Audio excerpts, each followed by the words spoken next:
Hi అండి, welcome back my channel. నేను మీ రేఖ. ఈరోజు రెసిపీ వచ్చి మైసూర్ బోండా అండి. మార్నింగ్ టిఫిన్లోకైనా ఈవినింగ్ స్నాక్స్లోకైనా ఒక్కసారి ఎంతో టేస్టీగా ఈ మైసూర్ బోండా ఎలా చేసుకోవాలో ఈ వీడియోలో చూపిస్తాను.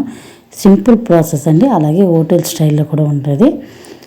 అలాగే ఫస్ట్ టైం నా వీడియో కానీ చూసినట్లయితే లైక్ చేసి నా ఛానల్ని సబ్స్క్రైబ్ చేసుకోండి.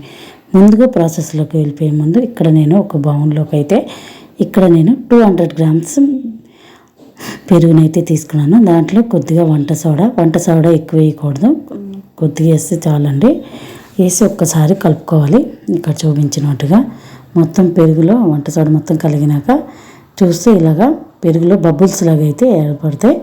అలా ఏర్పడినాక ఇక్కడ నేను పిండిని అయితే తీసుకుంటున్నాను. మైదా పిండిని 2 కప్పుల మైదా పిండిని అయితే తీసుకున్నాను. ఇంచుమించు 1/2 కిలో ఉంటుంది.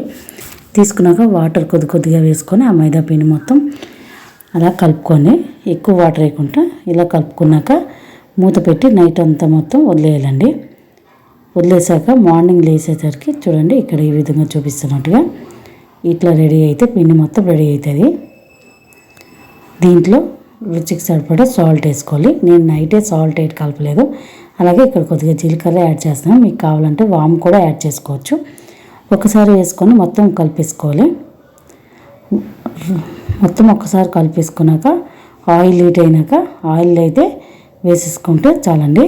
ఇక్కడ చూపిస్తున్నాను చూడండి, ఈ విధంగా వేసుకోవాలి మైసూర్ బోండాలు. ఈ విధంగా వేసుకోవడం వల్ల మనకి కొద్దిగా రౌండ్ షేప్లో వస్తుంది. అలాగే కొద్దిగా లావుగా వేసుకోవాలంటే లావుగా వేసుకోవచ్చు. నేను ఇక్కడైతే మీడియం సైజే వేసుకుంటున్నాను. వేసి మీడియం ఫ్లేమ్లోన వేయించుకోవాలి. వన్ సైడ్ వేగాక ఇంకో సైడ్ వేయించుకొని తీసుకుంటే చాలండి. అలా మొత్తం అన్నీ వేసేసి వేయించుకుంటే మనకి మైసూర్ బోండాలు అయితే రెడీ అయిపోయింది. మీకు ఏ రెసిపీ అయినా కావాలంటే నాకు కామెంట్ బాక్స్లో కామెంట్ చేయండి. నేను ఆ రెసిపీ చేయడానికి ట్రై చేస్తాను. అలాగే ఇంకా కొన్ని ఫుడ్ వీడియోల కోసం నా ఛానల్ని అయితే సబ్స్క్రైబ్ చేసుకోండి. అలాగే లైక్ చేసి పక్కన ఉన్న బెల్ ఐకాన్ని క్లిక్ చేయండి. బాయ్.